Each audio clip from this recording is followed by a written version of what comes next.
মোচার ঘণ্ট এই নামটির সঙ্গে যেন বাঙালি ঐতিহ্যকে খুঁজে পাওয়া যায়। এমনও বলা হতো আগে মোচার ঘণ্ট যিনি রাঁধতে পারেন তিনি রান্নায় পটীয়সী। তবে মোচার ঘণ্ট রান্না করা খুব একটা কঠিন ব্যাপার একদমই নয়। দুভাবে রান্না করা যায়, নিরামিষ আর আমিষ। মোচার ঘণ্ট নিরামিষ বাঙালি রান্নায় চরম শিখরকে উপস্থাপন করে। তো আজ নিরামিষ মোচার ঘণ্ট, যেটি আমার দিদিমা শাশুড়ির থেকে শেখা।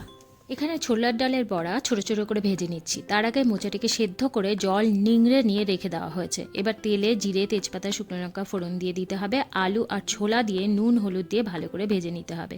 এবারে দিয়ে দিচ্ছি বাটা মশলা, তার সাথে দিয়ে দিচ্ছি নুন হলুদ। বাটা মশলার মধ্যে রয়েছে শুকনো লঙ্কা, জিরে, এলাচ আর দারচিনি। কষিয়ে নারকোল দিয়ে সেদ্ধ মোচা দিয়ে 3 থেকে 4 মিনিট লো টু মিডিয়াম ফ্লেমে ঢাকা চাপা দিয়ে রান্না করতে হবে, অল্প গরম জল দিয়ে। দিতে হবে বড়াগুলো, একটু স্প্যাচুলা দিয়ে ভেঙে মিশিয়ে নিতে হবে। যেহেতু ঘন্ট, শেষে চিনি, গরম মশলা, ঘি দিয়ে নামাতে হবে।